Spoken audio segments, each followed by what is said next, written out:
do beyond the other benefits you get by being on a team. And so moving forward, the absolute number one question I get, and I started getting late winter from school administrators and parents and student athletes, what do you think the fall will look like? Well, I think we saw a glimpse of that this spring by the attendance and those type of things at our events, our state events, which were just finished off. But my hope was that a school bus would pull up to a building and 50 or 60 students would get off the same bus. They would eat lunch together. They'd go out on the playground and play together. And on Friday night, Jen and her peers would open up the gates and the whole community would come in, those of us that want to come in to watch. And let me take an opportunity to share how important it is for a community to get behind their schools and their student athletes all the time, but particularly this coming fall.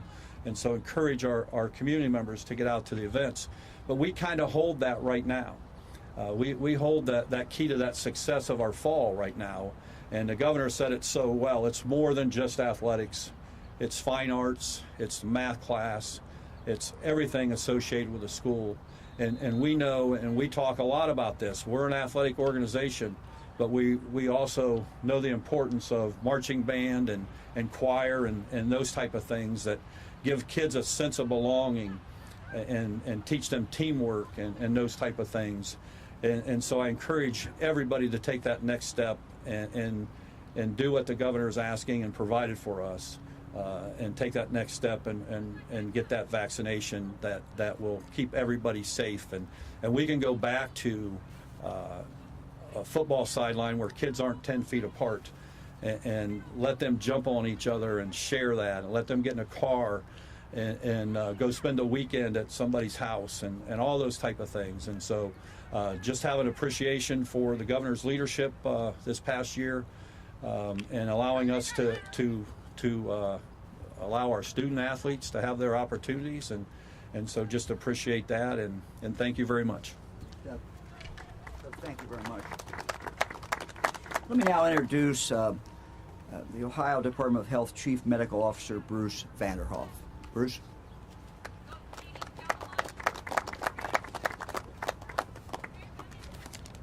Well, thank you very much, Governor and Mr. Ute. First and foremost, I want to reaffirm that the vaccines that we have available to us are safe and they're very, very effective. And I want to remind everyone that they were developed in a way that assured that absolutely no corners were cut in their development. The development of these vaccines, which are truly remarkable vaccines, entailed all the usual safety steps. The safety steps that we would see, for example, for vaccines that I think have become fairly commonplace: measles, polio, whooping cough. And these are all conditions that prior to the introduction of vaccines really impacted large numbers of people, not just in Ohio, but across the country. Vaccines, quite simply, save lives. They're critical. They are the way that we are able to contain the spread of dangerous diseases, and COVID is in that category of dangerous diseases. Here in America, we are now blessed with having what is truly the Cadillac of vaccines. Vaccines that are unquestionably safe and effective. And the Pfizer vaccine, of course, has been approved down to the age of 12. So people 12 and up are able to receive that here in Ohio. As the governor indicated, these vaccines really are the best protection for all of us who are able to receive them, especially in a world where we're seeing more and more variants arise that are more and more contagious. Think about, of course, the variant we've been dealing with here in Ohio and across the country, the B.1.1.7 variant, and now you hear in the news reports the global rise of the Delta variant, which appears to be even more contagious. And your best protection against that is vaccination. Now, as I noted, we really are fortunate to have access to terrific vaccines that are safe and effective, and as the governor noted, really are going to protect you. They're going to assure that you can plan to live your life as expected. But we know that there are people in Ohio, especially those less than 12 years of age, who simply can't be vaccinated. And we do have to think about them as well as the small percentage of Ohioans who are not able to be vaccinated for some other reason, perhaps due to a problem with their immune systems. While the COVID vaccine is really important for every age group, one of the concerns that we have raised by people sometimes relates to, well, young people, they're likely to have a relatively mild course of COVID-19. And that is true for most, but it misses the point that there are severe complications that impact some young people, including the multi-system inflammatory disorder of children, MIS-C, a very, very severe condition that can hit children without any way of predicting which will be hit by it. Causes severe inflammation of organs, including the heart, the brain, the kidneys, and lands these children in the hospital in a very serious condition. There's also the concern in the public health community that if there are pockets of our state where vaccination rates are low, we could see mini surges of COVID-19, particularly as we head into the fall. And those mini surges will undoubtedly be associated with hospitalizations and deaths. So, parents, teachers, guardians, coaches, teammates, you have an opportunity. Vaccinating yourself is, of course, the best way to protect yourself, but it's also the best way to protect a lot of other people you care about, including some young people who you're interacting with throughout the school day, or perhaps even in the course of your athletics. So we're encouraging every Ohioan who is eligible to get vaccinated.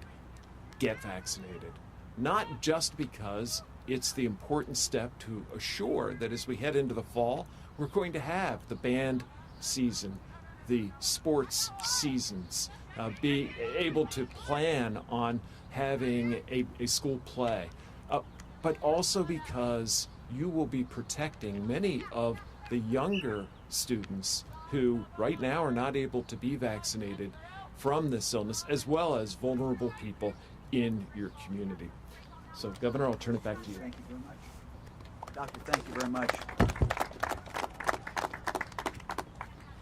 Now I'd like to take a moment to recognize our students and our coaches who are here. You'll be hearing from some of them, but as I've told them, all of them will be available if anyone has any questions.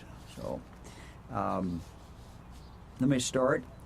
Joining us today is Tate Beagle, student here at Thomas Worthington. She plays field hockey and lacrosse.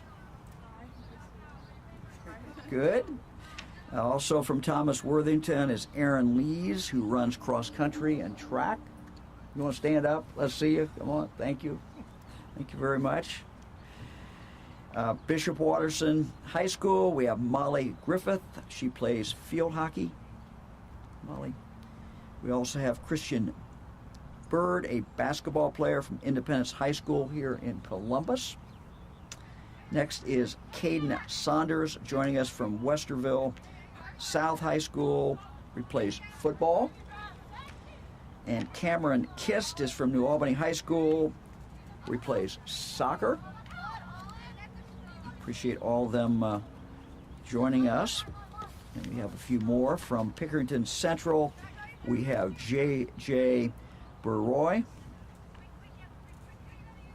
Also Pickerington Central student Sonny Stiles plays football and basketball with us here today as well. We also have coaches joining us. First, I'd like to introduce Adrian Tolentino, coaches boys tennis at Olentangy Liberty, joining us. Shayla Glover, coaches girls golf at Olentangy Liberty. She is here as well. Thank you very much. And joining us also is William Gray, coaches basketball at Independence High School.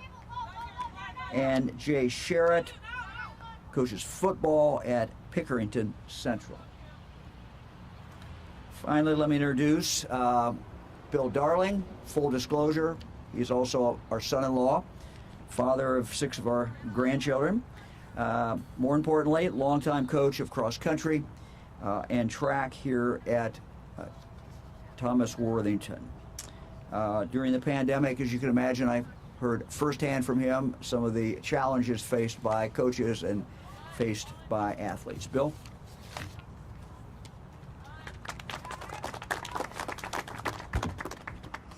Thank you, Governor. It's a pleasure to be here today, representing high school coaches, representing my high school.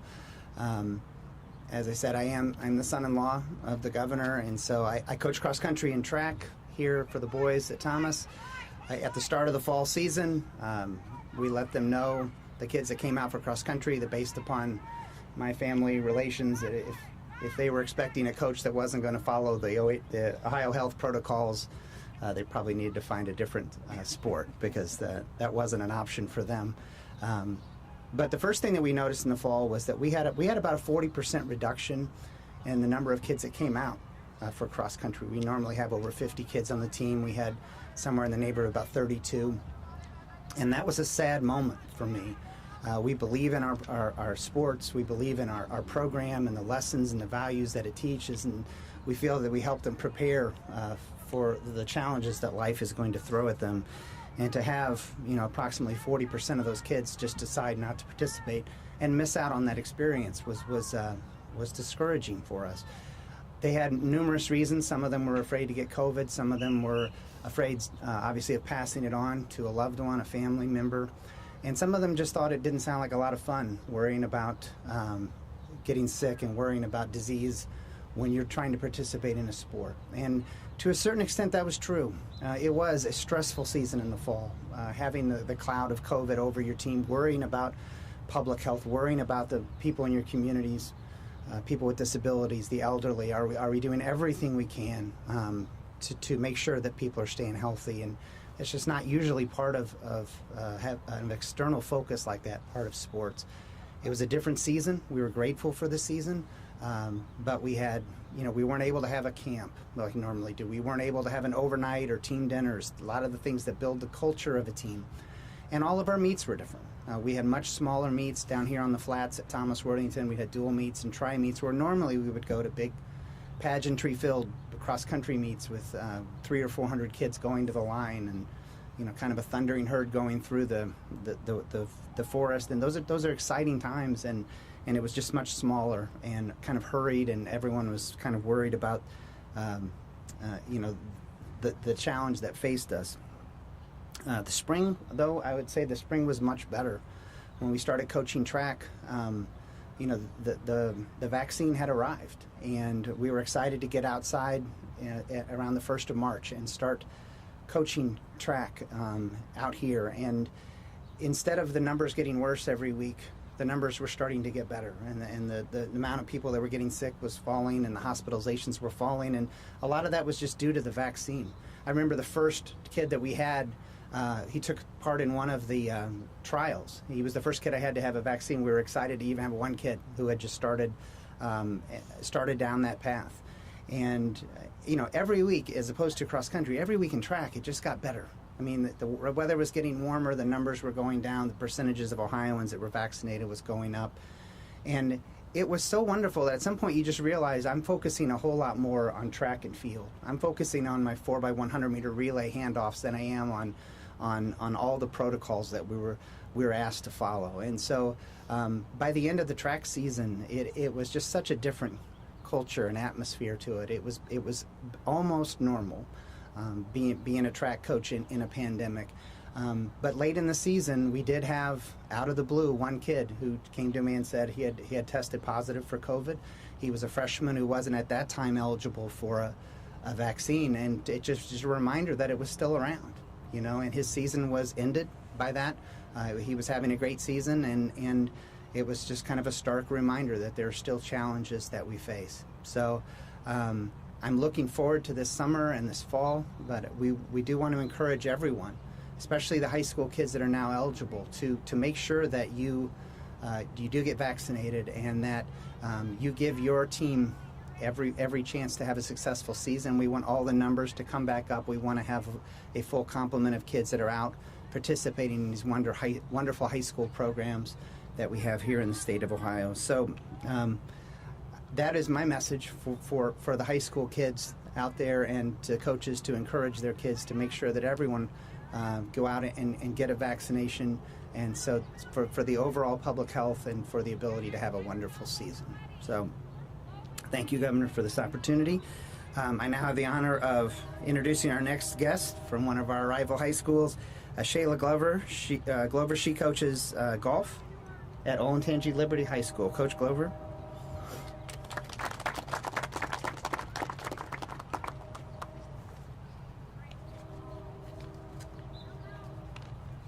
Good morning, everyone. I am Shayla Glover. I am the girls golf coach at Olentangy Liberty High School. I have the pleasure of being able to speak today. I would like to thank once again all of the athletes that are here to participate. I would also like to thank the governor, as well as my own athletic director, Darren Meeker, as well. As Coach Darling was talking, made me realize a lot of the changes that we have seen over the past year in regards to COVID. I coach the girls golf team. It tends to be very much a socially distant sport, but we were still impacted by COVID.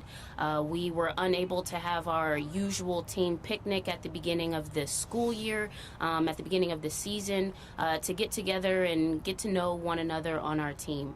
We usually hold about 14, 15 girls, players on our team, and we just weren't able to meet with everyone at the beginning of the season as we normally do. COVID affected our fundraising opportunities that we do. COVID also impacted team dinners as well as our banquet. The end of the year and the end of the season is when the girls and their parents have the opportunity to come together, and we as coaches get a chance to celebrate all of our student athletes. And unfortunately, that was different this year. We had to do a virtual online banquet, and while it was a placeholder, it just wasn't the same. We were able to honor our athletes, but not in the full effect that we would like to do that. And the opportunity of our student athletes to have the vaccine will definitely change that. I think it's important to protect not only our season, our players, and our coaches. I encourage all of our student athletes to get vaccinated. While golf is a low-contact sport, anything can happen, such as what we saw a couple of weeks ago during the Memorial Tournament just here in Dublin, right around the corner from here. Athletes that are vaccinated don't actually have to quarantine. And vaccination alleviates much of the stress and anxiety from our student athletes and from coaches and from players and parents. The players want a season. Coaches want a season. Parents want a season. Everyone in Ohio wants these players to have an opportunity to have a season. And we can have a season if we get vaccinated. So I'd like to encourage everyone to do that. I myself was able to get vaccinated very early as being a teacher, and I'm very thankful for that opportunity. Right now, I would like to introduce our next player coming up, Sunny Stiles. Thank you.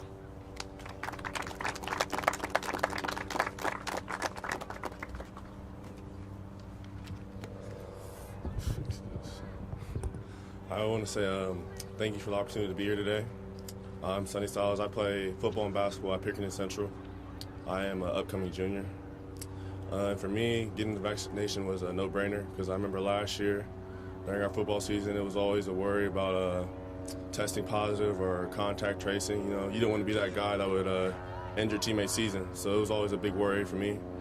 And then when basketball season came around, we actually did have to sit out as a team due to contact tracing. And then also for me right now is a big recruiting time for me, and I've been going to schools all over the country, and I want to be able to keep these schools safe because I know they want to have a season as well. And for me personally, me and my whole family, we are vaccinated because I know my older grandmother at home. The past year, we haven't been able to interact with her very much because she's always been worried about getting it. And we were in school, and so we were around it, and we were exposed a lot. So now that we're all vaccinated, we're able to interact freely. And I'm just looking for this year, so we can compete and compete safely. You don't have to worry about that anymore. I encourage all my fellow athletes to get vaccinated, so they don't have to worry about it either, and we can all compete. And I'm just looking forward to having a lot more fans in the stands this season. Thank you. Oh, now introducing Tate Beagle. Hi, I'm Tate Beagle. Thank you for the opportunity to be here today, and I'm going to be a junior here at Thomas Worthington, and I play lacrosse and field hockey here as well. And I just want to say, by getting the vaccination, it has made my teammates and I feel more safe, playing in the games, and like they said, team dinners and games, scrimmages, all that. And also, it has helped us by not feeling scared or unsafe while playing. And I don't know, just get your vaccination. It helps so much. Thank you. Thank you to the athletes and the coaches. We'll now open it up for questions to anyone that's here. Governor, I think this would be a question for Bill or to Jen. Could you give us an idea of what your policy was when it came to participating in sports, regular testing?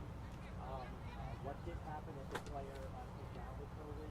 And do you have players today who would refuse to take the vaccine?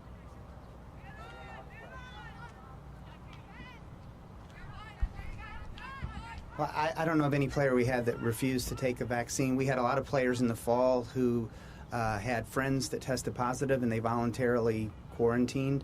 And in most cases, it was it ended up being that once they were awaiting test results, and they were able to come back.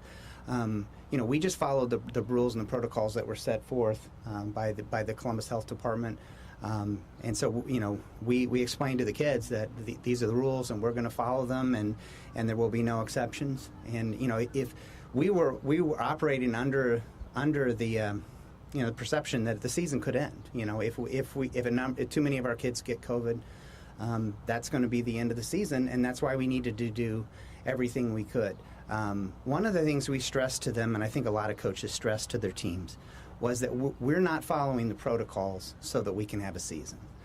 We're following the protocols because there's a public health crisis going on, and we need to do everything we can as part of this community to make sure people are staying safe. So that was the message, and there was no option to do anything other than to follow the rules by the Department of Health. So I think the kids were great. They were compliant. They had great attitudes about it, and overall, I think we had a very successful season from a COVID standpoint.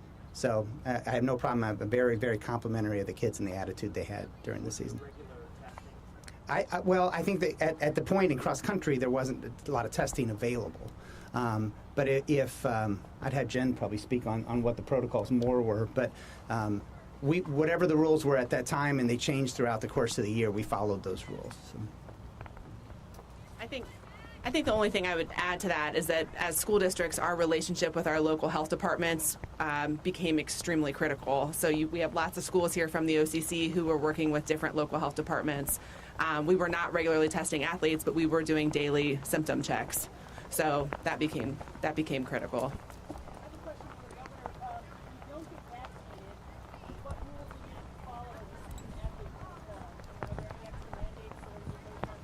Well, we have basic quarantine rules that predate the COVID, and so those rules by the local health departments are going to stay in effect. I don't know, Bruce, do you have anything to add to that? Where Bruce went? I mean, is that anything to add to that? Here, no, you got to go. You got to come up here. That's absolutely correct. COVID falls into a category of diseases that is an infectious disease, and the local health departments will undoubtedly have adherence to the CDC's guidance on quarantine. So just to make it very, very clear, student athletes can still miss a season. They can miss days. They can miss meets. They can miss games as we move forward. And this virus is still very, very much here, sadly. And there's a real difference between the vaccinated and the unvaccinated. Who else? Anybody? Yeah. Governor DeWine, I just want to be clear, you're not requiring states to get vaccines. No. We're not requiring anybody in the state of Ohio get vaccinated. But as we saw, as pointed out very well about the Memorial Tournament, an athlete can have something, that is very disappointing to them, if they have COVID or if they've been exposed to someone who has COVID. So this thing is not over yet. And, we want our athletes to be able to enjoy their season, compete, and do what they want to do. Same way if you're in theater. Same way if you're in any kind of arts. I mean, these are the things that make life enjoyable for people. This is one of the things that these things make high school better and more fulfilling. And for some kids, it's the reason they can really deal with some of the other things that they deal with in high school, and it makes a huge difference. And for that to be taken away from them is just tough. And this is the way to ensure, virtually 100% should ensure that you're going to be able to continue to play ball, or you're going to continue to run, or you're going to continue to be in theater, or whatever your passion is. Well, you're not requiring vaccines. We will be tracking how many student athletes get vaccinated, or is that school by school? Well, we'll continue. There's continuing reporting will be required by schools. So you're It's a reporting issue. It's a reporting issue. Nothing more. so you're not gonna set like state rules for what schools have to follow when it comes to having kids vaccinated, who can play, quarantine, and all that. No. Any worry that the legislature might try and circumvent anything that you might foresee going down the road? Well, look. I mean, what's left is simply common sense and traditional quarantining rules that predated COVID.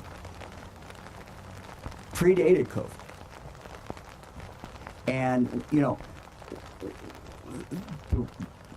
the reality is that if someone comes down with COVID, there are going to be consequences because of that are not what we want, not what that student wants, not what that parent wants, not what anybody wants. They're basic health protocols that precede, that go back decades.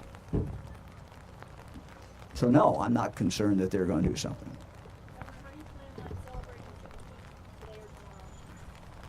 Well, we issued the order last night. This came up, very, very quickly. I was frankly not aware of the statute. I don't think too many people were. I'm talking now about the Ohio statute.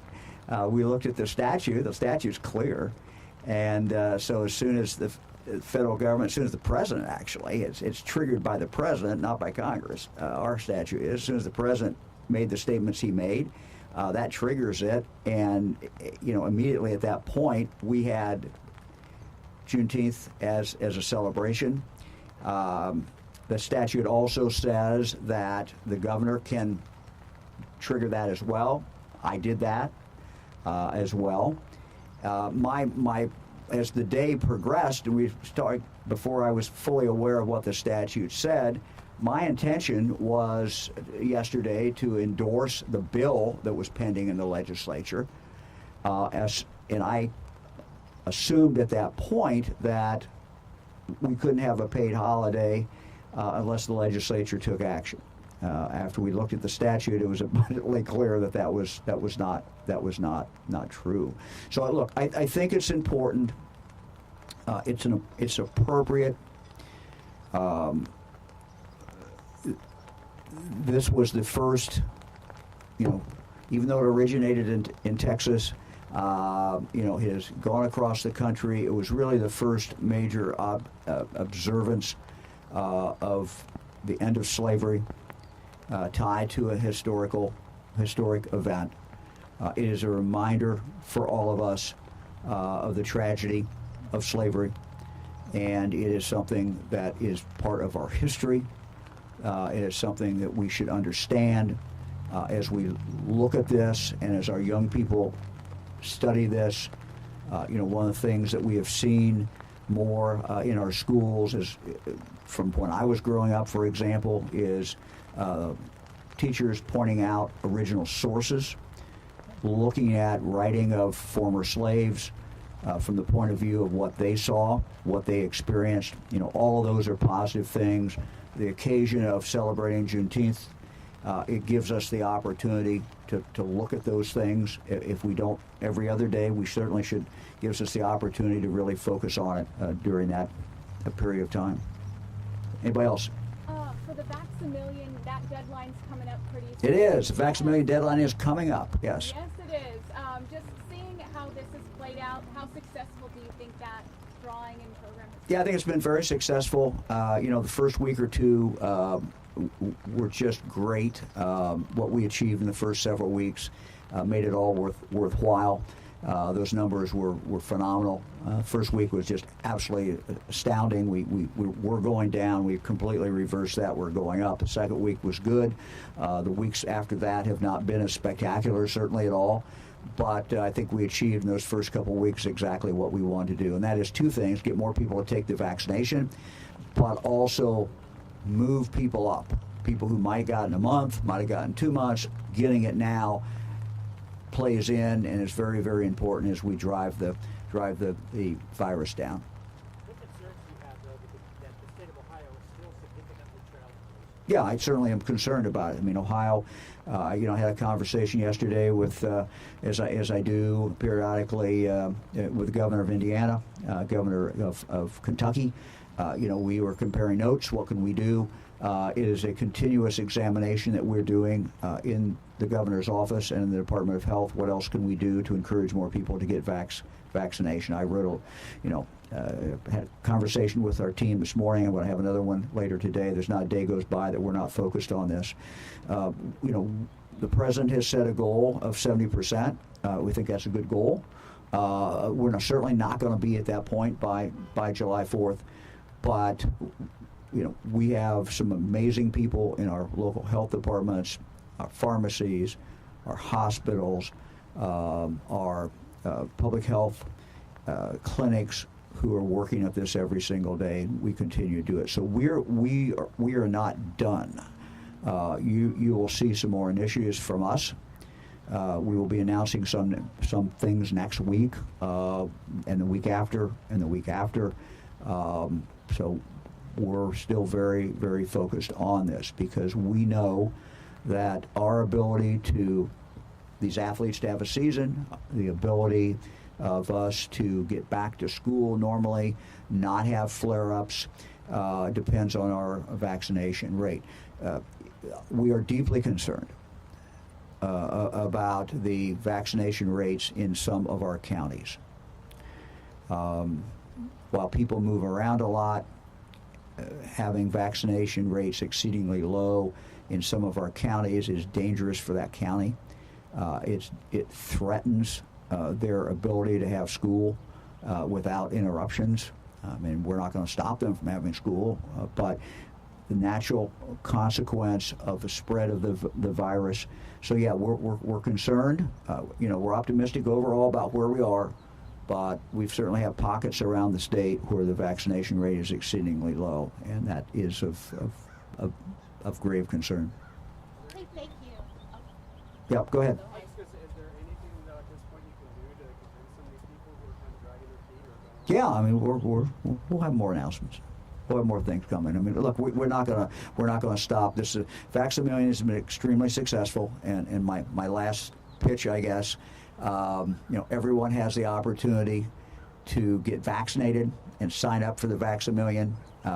Sunday night is the deadline. last opportunity to win $1 million, last opportunity to get a scholarship for your child under this Vax-a-Million program. So still excitement out there, still opportunity to do it, and we would encourage people to do it. Okay, thanks everybody.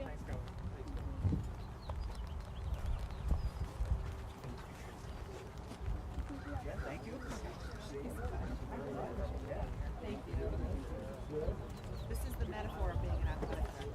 This whole thing happened. Yeah, it's Ohio.